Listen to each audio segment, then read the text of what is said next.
අපි අද මේකේ අවධානය යොමු කරන්නේ 18 A level සංකීර්ණ සංඛ්‍යා ගාන කම්ප්ලෙක්ස් නම්බර් ගාන. ඔයාලට පේනවා මේ සංකීර්ණ සංඛ්‍යා ගාන 13 වෙනියට ඇවිල්ලා තියෙන්නේ POPB එකේ. ඒකේ මුල් කොටස මෙට්‍රිසස් න්‍යාස A කොටස. ඊට පස්සේ B කොටස මූලික සංකීර්ණ සංඛ්‍යා කියන්නේ බේසික් කම්ප්ලෙක්ස් නම්බර්ස් වලින් ඇවිල්ලා තියෙන්නේ. ඊට පස්සේ C කොටස ආගන් ඩයග්‍රෑම් එකේ ඇවිල්ලා තියෙන්නේ. ඒතර අපි මේකෙදි ප්‍රැක්ටිස් කරන්නේ මූලික කම්ප්ලෙක්ස් නම්බර්ස් නැත්නම් මූලික සංකීර්ණ සංඛ්‍යා ධර්ම පාවිච්චි කරලා මේ ගාන කරන විදිය මේ විදිහටම පාස් පේපර්ස් කීපයක් තියෙනවා. අපි ඒ ටිකත් අවධානය යොමු කරමු. අපි මේ ඉංග්‍රීසි මීඩියම් එක අපි සිංහල මීඩියම් එක කරනවා. සිංහල මීඩියම් එකෙත් B කොටස මේක තියෙනවා. හරි මුලින්ම මේගොල්ලෝ කියනවා z x සමාන x ධන iy ගනිමු. මෙහි xy තාත්වික සංඛ්‍යා අපි මේව දන්නවා දැන්. xy කියන එක තාත්වික සංඛ්‍යා. හැබැයි z කියන එක සංකීර්ණ සංඛ්‍යාවක් මේ i තියෙන නිසා. z මාපාංක නැත්නම් මොඩියුලස් එක හා ප්‍රතිබද්ධය කොන්ජුගේට් එක අපි දන්නවා ප්‍රතිබද්ධයේ ගුණ හතරක් තියෙන ප්‍රොපර්ටිස් කොන්ජුගේට් එකේ ගුණ හතරක් විදිහට අපි ප්‍රධාන ගුණ විදිහට අපි ඒව දන්නවා. z බා z මොඩියුලස් z එකයි z බා එකයි අර්ථ දක්වන්න කියලා. ඊට පස්සේ පළවෙනි එකෙන් අහනවා අර අපි දන්න ප්‍රොපර්ටි එක ප්‍රූව් කරන්න කියලා. ඊට පස්සේ දෙවෙනි එකෙන් අහනවා මේක අපි පුරුදු නැහැ අපි වෙනකට කරලා බලමු. මේ දෙක අහනවා. අපි ඒ දෙක ඒ කොටස් ටිකට අවධානය යොමු කරමු දැන්. මුලින්ම තිබ්බේ z කියන එක මම කියන්නේ z කියන එක x iy විදිහට ගමන් කරලා තිබ්බේ. මුලින්ම මොඩියුලස් z එක අර්ථ දක්වන්න ඩිෆයින් කරන්න කියලා තිබ්බා. ඒක x² + y² මේ මත තියාගන්න. තාත්වික කොටස ස්ක්වයර් එක අතාත්වික කොටස ස්ක්වයර් එක වර්ගය තාත්වික කොටස වර්ගය අතාත්වික කොටස වර්ගයේ වර්ගමූලය. z බා කියන එක පැහැදිලි. මෙයා ප්ලස් තියෙන්නේ. එහෙනම් තාත්වික කොටස ඊට පස්සේ අතාත්වික කොටස ධනෙන් තියෙනවා නම් මේක අපි මයිනස් වලින් ඍණ වලින් ආදාහ කරන්න ඕනේ. x iy විදිහට තමයි z බා එක තියෙන්නේ. කියන්නේ එයාගේ ප්‍රතිබද්ධය. ඊට පස්සේ තිබ්බේ z බා කියන එක ප්‍රූව් කරන්න කියලා. z බා කියන එක අපිට ලියන්න පුළුවන් z බා x iy x iy මේක අපි කරලා තියෙන්නේ ඉක්මනට කරමු. ඒතර ඔයගොල්ලෝ දන්නවා තාත්වික කොටස් x එකට ගිහලාම තාත්වික කොටසක් වෙනවා +iy ඍණ -iy එත් එක්ක ඍණම i ස්ක්වයර් කියලා i වර්ගයක් හිතනවා. i වර්ගය කියලා කියන්නේ ඒකයි.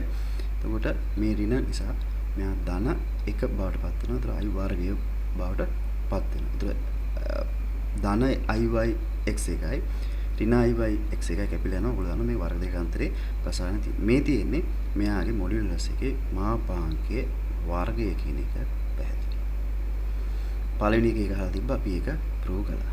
දෙවෙනි එකට පෙන්වන්න තිබ්බේ ඒක අපි කරලා නැහැ. උනාට ඒක සරලයි. ඒකේ තිබ්බේ z එකයි z බා එකයි එකතු කරන්න කියලා. අපි එකතු කරලා බලමු. මේකත් ප්‍රොපර්ටි එකක් විදිහට අපි ලියාගමු. මෙතනින් පස්සේ x iy මොකද අපි දන්නවා කම්ප්ලෙක්ස් මේ මොනවාද පාස් පේපර්ස් කරනකොට සමහර දේවල් තියෙනවා අපි ඒවා අපේ තියරි වශයෙන් තියරි දැනුමට පාවිච්චි කළා. තියරි දැනුමට එකතු කරගත්තාට අවුලක් වෙන්නේ නැහැ. x iy.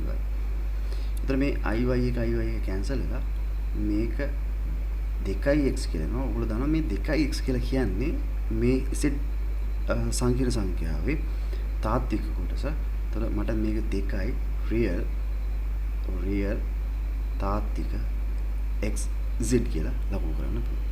ඊට පස්සේ අපි ඉහළ තිබ්බේ z z බා කියන එක අපි එතකොට මොකද වෙන්නේ කියලා බලමු. ඒක එතකොට x iy minus 3 නිසා වරහණක් පාවිච්චි කරන්න ඕනේ. මේ වෙනකොට ඒක දන්නවා දැන්. ඒතර ඍණ x ධන x කැන්සල් වෙනවා. මේක ධන 2යි iy වෙනවා.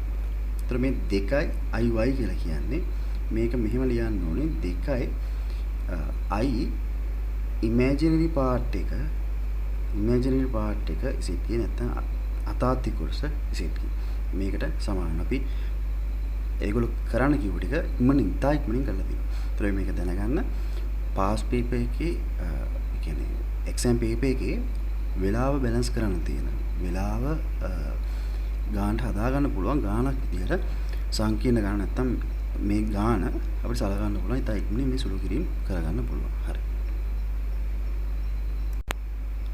ඊට පස්සේ අවධානය යොමු කළාම ඊළඟට කියනවා let z not equal 1 කියලා ගමු කියලා කියනවා. z not equal 1 කියලා ගමු. w කියන එක එක ධන z බෙදීම එක ඍණ z. ඒ කියන්නේ z කියලා කියන සංකීර්ණ සංඛ්‍යාව. ඒත් w සංකීර්ණ සංඛ්‍යාවක් බවට පත් වෙනවා. show that real part එක w ගේ මේකත් imaginary part එක w ගේ මේකත්. ඒතර w හොයලා දෙන්න කියලා කියන්නේ ඒකේ තාත්වික කොටස වෙනමත් අතාත්වික කොටස වෙනමත්. ඒතර ඔයගොල්ලෝ මතක තියාගන්න මේ ගොඩක් ගණන් වල අපි දන්නවා උඩ සාධනය කරපු ටික මේකේ උඩ සාධනය කරපු ටිකක් තියෙනවා. මෙන්න මේ සාධනය කරපු රෝමිලකම් 1 රෝමිලකම් 2 සාධනය කරපු ඒවා මෙතනදී පාවිච්චි කරන්න ඕනේ.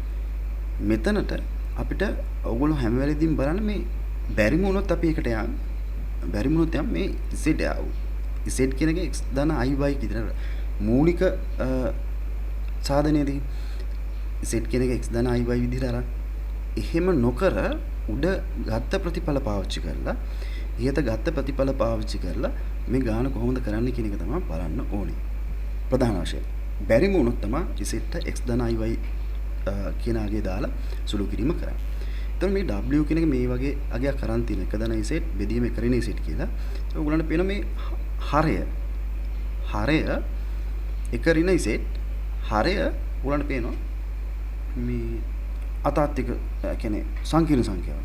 අපි දන්නවා සංකීර්ණ සංඛ්‍යාවක් තියෙනකොට හරය අනිවාර්යෙන් තාත්වික විදිහට තියන්න ඕනේ. තාත්වික කොටස වෙනමත් අතාත්වික කොටසත් පැහැදිලිව පේන විදිහට තියන්න ඕනේ. x ධන iy ස්වරූපයෙන් තියන්න ඕනේ. ඒක තමයි මේ කියන්නේ. ඒත් පල්ලෙහා තියෙන හරය හොඳට බලන්න පල්ලෙහා තියෙන හරය මේක සංකීර්ණ සංඛ්‍යාව. එහෙනම් මේක මේ සංකීර්ණ සංඛ්‍යාව පල්ලෙහා තියෙන හරය සංකීර්ණ සංඛ්‍යාව නැති කරන්න පුළුවන්. මොකද්ද මේ එක ඍණ z. z දෙක ඇතුලේ සංකීර්ණ සංඛ්‍යාවක් තියෙනවා. ඒතර ඒක අපි වෙනස් නොකර මෙයාගේ මොකෙන්ද මේක වැඩි කරන්න පුළුවන් මට හිතෙනවා මේක වැඩි කරන්න මොකෙන්ද මෙයාගේ ඍණනේ තිබ්බේ මේක ඍණ තිබ්බේ එක z. ඒතර මෙයා තාත්වික සංඛ්‍යාවක් කරන්න මෙයාගේ මුලින්ම ගලන්න තියෙන පුළුවන් මෙයාගේ ප්‍රතිපදය එක ධන z වලින් වැඩි කරන්න. මම හිතන විදිය කියන්නේ එක ධන z වලින් ඒක ඇත්තටම මෙයාගේ ප්‍රතිබද්ධය නෙමෙයි. එක ඍණ z ගේ ප්‍රතිබද්ධය එක ධන z නෙමෙයි. එයි ඒක මේකේ තාත්වික කොටසේ x කැලක් මේකේ තියෙනවා. ඒ x කැල එකත් එක්ක එක ඍණ x ධන i ඍණ iy හරි ධන iy හරි එකක් තියෙනවා. ඒතර ඒක එහෙම ප්‍රසාරණය කළාට පස්සේ ප්‍රතිබද්ධය හොයාගන්න. පැහැදිලි මම කියන්නම් ආයෙ නැවතත් ලියලා පෙන්නන්න. පොඩ හොඳටම ඔලුවට දාගන්න කොහොමද මේක තියෙන්නේ කියලා. අපි w එක මෙහෙම ලියාගත්තා. මම කිව්වේ එක ඍණ z කියන එක සංකීර්ණ සංඛ්‍යාවක් කියලා පැහැදිලි. මේක ඇතුලේ අපිට තියෙනවා තාත්වික කොටසුයි අතාත්වික කොටසුයි z ඇතුලේ. එතන මේක අපි වැඩි කළොත් බලන්න මේක වැඩි කළොත් එක ධන z කින් එක ධන z කින් මේක තාත්වික සංඛ්‍යාවක් වෙන්නේ නැහැ. හරි බලන්න එකේ වර්ගය ඊට පස්සේ මේකේ ඉන්නේ ඍණ z ගේ වර්ගයනේ. ඍණ z ගේ වර්ගය කියලා කියන්නේ x ධන iy ගේ වර්ගය. ඒතර x වර්ගයක් වෙනවා මම ඒක ලියනම් පෙන්නන්න. x ධන iy ගේ වර්ගය. ඒතර x වර්ගය එක ඍණ මේක ඇතුලේ x වර්ගයක් වෙනවා. මෙයත් එක්ක වැඩි වෙලා ධන 2යි x මෙතන i එක මෙතන දාන්න iy විදිහට එනවා. ඊට පස්සේ y වර්ගයක්. එතන මේ තාත්වික සංඛ්‍යාව නෙමෙයි තාත්වික කොටසොත් තියෙනවා මේ අතාත්වික කැලක් තියෙනවා. ඒකත් සංකීර්ණ සංඛ්‍යාව. එතන මතක තියාගන්න එක ඍණ z ගේ ප්‍රතිබද්ධය එක ධන z නෙමෙයි. එහෙනම් ප්‍රතිබද්ධය ලියනවා නම් කොන්ජුගේට් එක ලියනවා නම් මතක තියාගන්න තාත්වික කොටස වෙනමුත් ඊට පස්සේ අතාත්වික කොටස වෙනමත් තියලා මේක ධන දිනනවා නම් එක ඍණ ලකුණු තමයි තියෙන්නේ. මේක තාත්වික කොටස වෙනම එක ඍණ z ගේ තාත්වික කොටස වෙනමයි අතාත්වික කොටස වෙනමයි කියලා නෑ. එහෙනම් මේ කොන්ජුගේට් එක අපිට ලේසියෙන් ලියන්න පුළුවන් එක ඍණ z කියන්නේ සංකීර්ණ සංඛ්‍යාවනේ මේ කොන්ජුගේට් එක නිකන් බා කියලා ලියන්න. උඩ බා කියලා ලියන්න. පැහැදිලිද? හරියට තේරුම් ගන්න ඕනේ. හරියට තේරුම් ගන්න ඕනේ මම මොකද්ද මේ අවධානය යොමු කරලා කියලා. ඒතර මේකේ කොන්ජුගේට් එක ඍණ z ගේ කොන්ජුගේට් ප්‍රතිබද්ධය බා කියලා ලියන්න පුළුවන්. ඒතර මෙයයි එක ඍණ z වැඩි කළාම එක ඍණ Z වැඩි කළාම ඔයගොල්ලෝ දන්නවා අපි ඔප්පු කරපු සිද්ධාන්තයට අනුව ඒ කියන්නේ Z භාගේ වැඩි කළාම එයාගේ මාපාංක වර්ගය එන්නේ මෙයාගේ තාත්වික සංඛ්‍යාව. එහෙනම් මට මේක ලියන්න පුළුවන් මේ දෙක වැඩි කළාම එක ඍණ Z ගේ මාපාංක වර්ගය කියලා. හරිද? පැහැදිලිද? කොන්ජුගේට් එකේ අවධානය මම යොමු කළේ. ඒක එතකොට අපි අපිට දීලා තියෙන ප්‍රතිඵලයත් එක්ක බැලුවාම ප්‍රතිඵලයත් එක්ක මේ තාත්වික කොටසේ පල්ලෙහා තියෙන්නේ. තාත්වික කොටසේ රියල් පාර්ට් එකේ පල්ලෙහා තියෙන එක ඍණ Z ගේ මාපාංක නැත්තම් මොඩියුලස් එකේ ස්ක්වයර් එක කියලා තියෙනවා. එහෙනම් මම කිව්වා හිතන විදිය W කියලා කියන්නේ සංකීර්ණ සංඛ්‍යාවක්. සංකීර්ණ සංඛ්‍යාව සාමාන්‍යයෙන් තාත්වික කොටස වෙනමයි අතාත්වික කොටස වෙනමයි පැහැදිලිව තියන්න ඕනේ. ඒකෙම බැලුවාම මේකේ හරය නැත්නම් ඩිනොමිනේටර් එක කම්ප්ලෙක්ස් එක ඍණ Z කියලා කියන්නේ කම්ප්ලෙක්ස් නම්බර් එක සංකීර්ණ සංඛ්‍යාවක් ඒ විදිහට තියෙනවා. ඒතර ඩිනොමිනේටර් එක කම්ප්ලෙක්ස් එක නැති කරන්න මෙයා තාත්වික සංඛ්‍යාවක් බවට පරිවර්තනය කරන්න ඕනේ. තාත්වික සංඛ්‍යාව බවට පරිවර්තනය කරන්න ලේසි විදිහ තමයි එයාගේ ප්‍රතිබද්ධය වැඩි කරන්නේ. ඒතර එක ඍණ Z ගේ ප්‍රතිබද්ධය එක ධන Z නෙමෙයි කියන එකත් පෙන්වනවා. එක ධන Z නෙමෙයි කියන එකත් පෙන්වනවා. එහෙනම් මම වැඩි කරන්න ඕනේ එක ඍණ Z ගේ සම්පූර්ණ භාග කියන එකෙන් වැඩි කරා නම් හරි. පැහැදිලිද? හරි. අපි එහෙනම් දැන් ඒ ගාන කරගෙන යමු ඉක්මනට. හරි. දැන් අපි මේ වෙනකොට දන්නවා පල්ලෙහා තාත්වික කොටසක් කිරීමේ අරමුණෙන් රියල් පාර්ට් එකක් කිරීමේ අරමුණෙන් අපි වැඩි කරන්න ඕනේ එක ධන Z එක ඍණ Z එයාගේ ප්‍රතිබද්ධය අපි කොහොමද හඳුන්වන්නේ? එක ඍණ Z කියන සංකීර්ණ සංඛ්‍යාවක් ඒක ප්‍රතිබද්ධය කොහොමද හඳුන්වන්නේ? ඊට පස්සේ වෙනසක් නොවන විදිහට උඩත් වැඩි කරනවා. හරි. ඊට පස්සේ පල්ලෙහා තියෙන්නේ කෙලින්ම සංකීර්ණ සංඛ්‍යාවක් වැඩි කිරීම එහි ප්‍රතිබද්ධය. අපිට ඔප්පු කරපු එකක් තියෙනවා සංකීර්ණ සංඛ්‍යාවක එහි ප්‍රතිබද්ධය වැඩි කළාම ඒ සංකීර්ණ සංඛ්‍යාවේ මොඩියුලස් එක මේක මොඩියුලස් එක නැත්නම් මාපාංක වර්ගය. මාපාංක වර්ගය කියලා කියන්නේ තාත්වික සංඛ්‍යාවක්. ඒක නිසා දැන් හරය ඩිනොමිනේටර් එක තාත්වික සංඛ්‍යාවක් වුණා. මොකද්ද සංකීර්ණ සංඛ්‍යාව? එක ඍණ Z ගේ මාපාංක වර්ගය. පැහැදිලිද? ඊට පස්සේ කොහොමද උඩ සුළු කරන්නේ? උඩ සුළු කරනකොට මේක වරහානිවත් කරන්න ඕනේ. ඒතර මේක කොහොමද වරහානිවත් කරන්නේ? අමාරුනේ. පද දෙක වෙන වෙනම නෑ. ටර්ම් දෙක වෙන වෙනම නෑ. ඒතර අපි දන්නවා ප්‍රතිබද්ධයේ ಗುಣ යටතේ මම පෙන්නුවා මේ ප්‍රතිබද්ධය ඍණෙන් ධනෙන් කඩන්න පුළුවන්. එකේ ප්‍රතිබද්ධය වෙනම ඍණ Z ගේ ප්‍රතිබද්ධය වෙනම. එකේ ප්‍රතිබද්ධ තාත්වික මම මේවා කියලා තියෙන තාත්වික සංඛ්‍යාවක ප්‍රතිබද්ධ ඒකම තමයි අතාත්වික සංඛ්‍යාවක ප්‍රතිබද්ධ ඒකත් කියලා තියෙනවා. පැහැදිලිද? ඒක නිසා පැහැදිලිව තේරුම් ගන්න. ඒතර මේක නයිස් Z බාර් කියන එක තේරෙනවා. ඒතර අපි ඒක දැන්ට දාලා එක ධන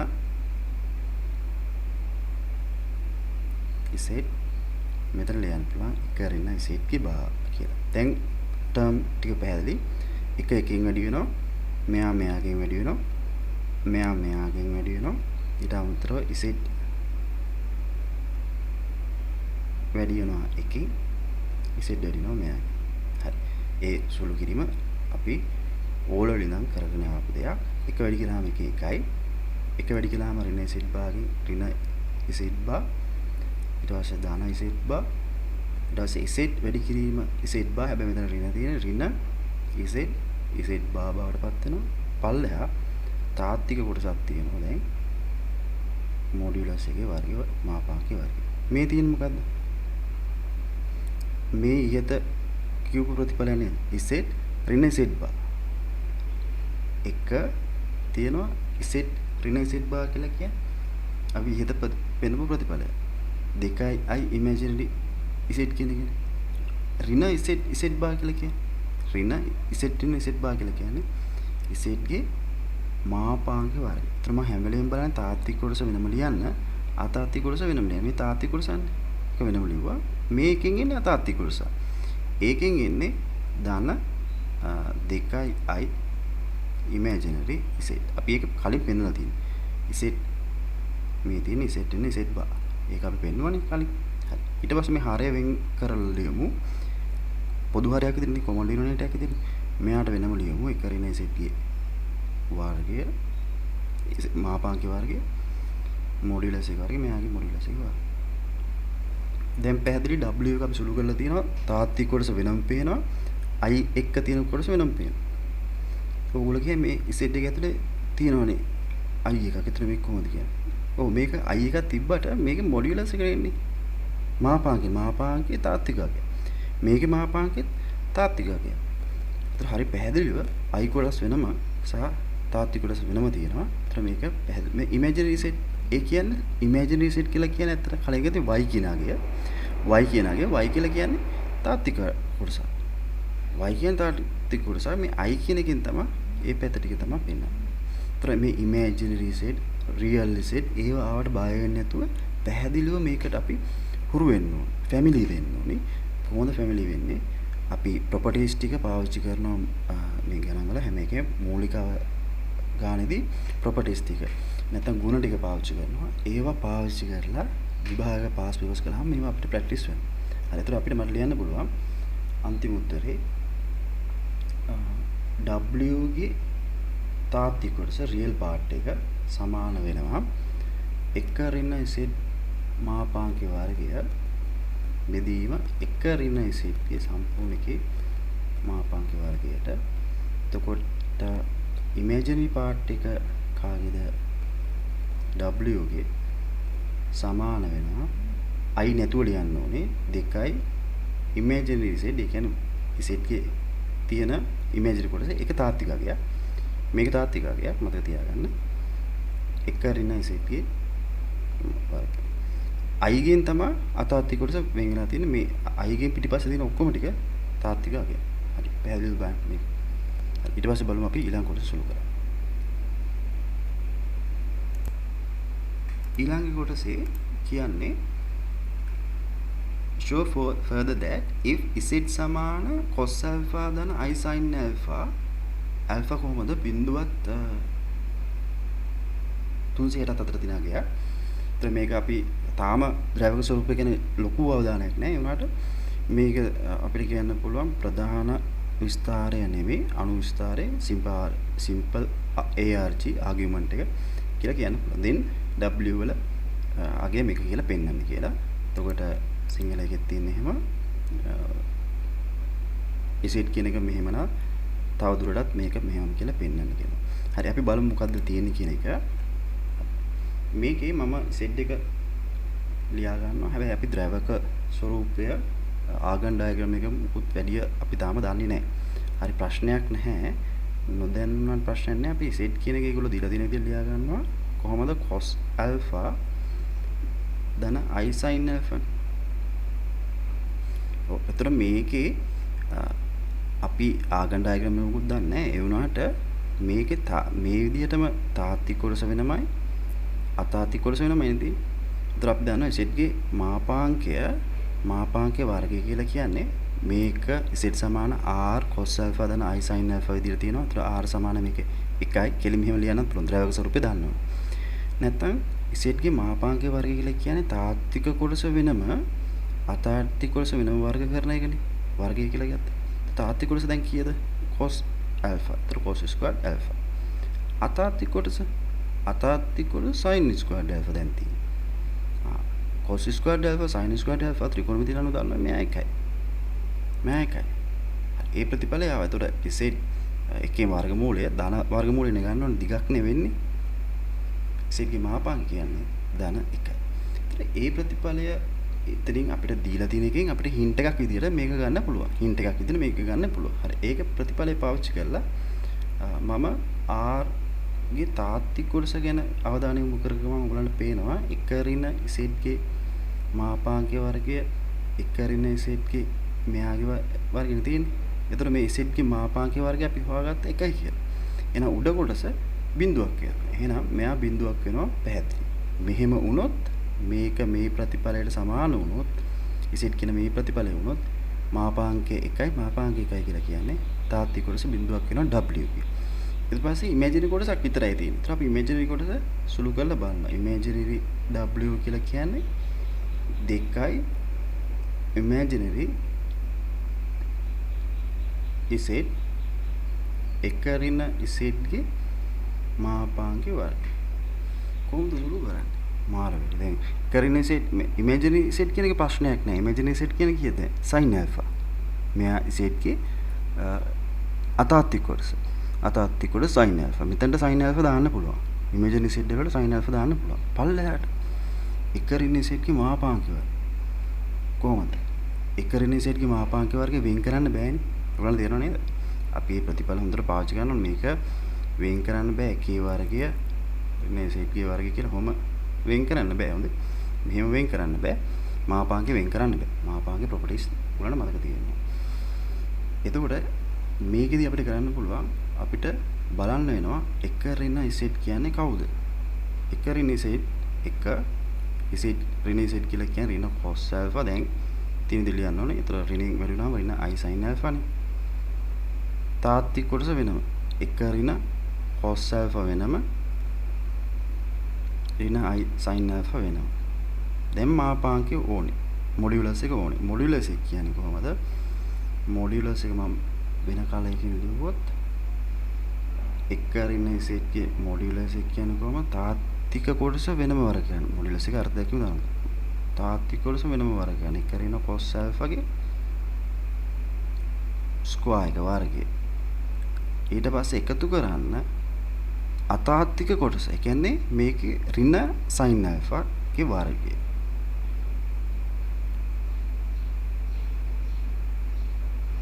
ලුගලාම එකේ මෙයා ප්‍රසාරණය කරන තියෙන එකේ වර්ගය. ඊට පස්සේ මේ දෙක වැඩි කරනවා වෙන 2යි cos alpha ඊට cos alpha වර්ගයක් කරනවා. ධන cos alpha වර්ගය. මෙතනත් එනවා ධන sin වර්ග alpha. sin වර්ගය alpha. ඒතර මේ දෙක එකතු කළාම 1යි කියන එක දැන් ත්‍රිකෝණමිතිය ඔයගොල්ලෝ දන්නවා. ඒතර එකේ වර්ගය 1යි. ඒතර 1යි මේ 1යි 2යි. ඒතර මෙතන 2යි cos alpha. අපේ උත්තරේ තියෙන්නේ I cot alpha කියලා. I cot alpha කියලා කියන්නේ ත්‍රිකෝණමිතිය මේකේ මේ ත්‍රිකෝණමිතියේ I cot alpha බෙදීම 2යි භාග කෝණ වලට. මම භාග කෝණ වලට දා ගන්න ඕනි. භාග කෝණ වලට දා ගන්නකොට මේ දෙකේ ඉලක්කම සුළුයි. ඇයි I cot alpha කියලා කියන්නේ ඇත්තටම cos alpha බෙදීම sin alpha නේ. ඒතර පල්ලෙහා ත්‍රිකෝණමිතියක තනි පදයකට සුළු වෙන්න ඕනේ. මෙයානේ ඩිනොමිනේටර් එක. මෙයානේ මෙයායි හරය වෙන්නේ. හරය වෙන්නේ. ඒතර ඩිනොමිනේටර් වෙන්නේ. මෙයා තනි ටර්ම් එකකට සුළු වෙලා තියෙනවා. මෙතන ටර්ම් දෙකක් තියෙනවා. 2යි ඍණ 2යි cos alpha කියලා. මේක එකකට සුළු වෙන්න නම් මේ දෙකේ ඉලක්කම කැපිලා යන්න ඕනේ නේද? දෙකේ ඉලක්කම කැපිලා යන්න නම් එහෙම හිතලා දැම්මොත් cos alpha ට දාන්න පුළුවන්. ඔයගොල්ලෝ දන්නවා භාග කෝණ වලට sin alpha ට දාන්න පුළුවන්. cos alpha ට දාන්න පුළුවන්. cos alpha sin alpha දෙන්නට දාන්න පුළුවන්. cos alpha භාග කෝණ වලට දානකොට half angle දානකොට තියෙන මතක් වෙන්න ඕනේ. ඒතර ඒකේ එකක් තියෙනවා එක ඍණ 2යි sin alpha බෙදීම 2. එක ඍණ 2යි sin වර්ගය alpha බෙදීම 2. ඒක දැම්මොත් ඒක ඍණ 2කින් වැඩිලා මේකත් එක්ක කැපිලා යනවා. තව එකක් තියෙනවනේ 2යි cos වර්ගය alpha බෙදීම 2 ඍණ 1. එතකොට ඒ ඍණ 1යි මේ ඍණ 2 වැඩි වෙලා ධන 2 වෙලා ධන 4 වෙනවා. ඒතර ටර්ම් දෙක විදිහටම තියෙනවා. පද දෙක විදිහටම තියෙනවා. ඔන්න මම කියන එක තේරෙනවද? ඒක නිසා ඔන්න බලන්න මම කරන විදිය මම මෙතනට දානවා එක ඍණ 2යි sin වර්ගය alpha බෙදීම 2. දැන් ඔයගොල්ලන්ට පේන මේ වරහන් ඉවත් කළාම මේ ඍණ 2යි මේ ධන 2යි කැපිලා ගිහින් ඍණ 2යි ඍණ 2යි වටම ධන 4යි. මෙයා සමාන වෙනවා. මෙයා සමාන වෙනවා අන්තිමට ධන 4යි sin වර්ගය alpha බෙදීම 2කට. තනි පදයකට සුළු වුණා. හරි. දැන් එහෙනම් අපි සුළු කරලා බලමු. මෙන්න මේ imaginary w එක සුළු කරලා බලමු. දැන් අපි තාත්තික කොටස නැහැනේ කොහොමද w ගේ imaginary කොටස විතරක් අපි සුළු කරලා බලනවා. imaginary කොටස w ගේ මේ අවස්ථාව ඇති විදිහට හොඳේ. ඒතකොට 2යි imaginary sin imaginary z. ඒ කියන්නේ imaginary z කියලා කියන්නේ දැන් මේ වෙනකොට මෙහෙම තියපුවොත් imaginary z කියලා කියන්නේ sin alpha. ප්‍රපල්ලය එක සුළු කළා අපි එක ඍණ z ගේ මාපාංකයේ වර්ගය මොඩියුලස් එකේ ස්ක්වයර් කියලා කියන්නේ 4යි sin වර්ගය alpha විදිහට සුළු කළා. හැබැයි එතන කෝණය alpha කින් භාගයක් තියෙනවා. හරි. ඔතන නිකන් සුළු කළා. දැන් මොකද කරන්නේ? පල්ලය තනි පදයක් වෙන්න ඕනි කියන එක මම ඒක කියලා තමයි සුළු කළේ. අර මෙතන ඉඳන් පස්සේ. හොඳේ. හරි. ඊට පස්සේ උඩ තියෙන alpha තියෙන්නේ ඒකත් අපි භාග කෝණ වලට දාලා බලනවා. අපේ උත්තරේ තියෙන භාග කෝණ නිසා එතකොට 2යි sin එකපාර එක ෆෝමියුලා එකකින් බාගන 2යි sin alpha බෙදීම 2යි cos alpha බෙදීම 2යි. පල්ලෙහා තියෙනවා 4යි sin වර්ගය alpha බෙදීම 2යි. හරි sin වර්ගය alpha බෙදීම 2යි. එතකොට ඔයගලන්ට දීලා තියෙන එකේ alpha බිඳුවට සමානයි කියන එක නෑ. දැක්කද? මේක බලන්න alpha කියන එක බිඳුවටවත් 360ටවත් සමාන නැහැ. එහෙමනම් අපිට දන්නවා sin alpha මොනව වෙන්නේ නැද්ද? sin alpha බිඳුවක් වෙන්නේ නැහැ. ඒක නිසා මට මේ 4 මෙතන වැඩි කළාම 4ක් වෙනවා. 2යි 2 වැඩි කළාම 4යි. මේ 4ට කැපිලා යනවා. එක sin alpha බෙදීම එකක් කැපිලා යනවා. අන්තිමට මේක සුළු කළාම cos බෙදීම sin කියලා කියන්නේ cot alpha බෙදීම 2යි කියලා එනවා. කියන්නේ අපේ අතාත්තික කොටස විතර w පවතිනවා. ඒක මේ විදිහට අන්තිම උත්තරේ අපිට ලියලා දෙන්න පුළුවන්. එතකොට අපිට w ලියලා දෙන්න පුළුවන්. w සමානයි i cot alpha විදිහට.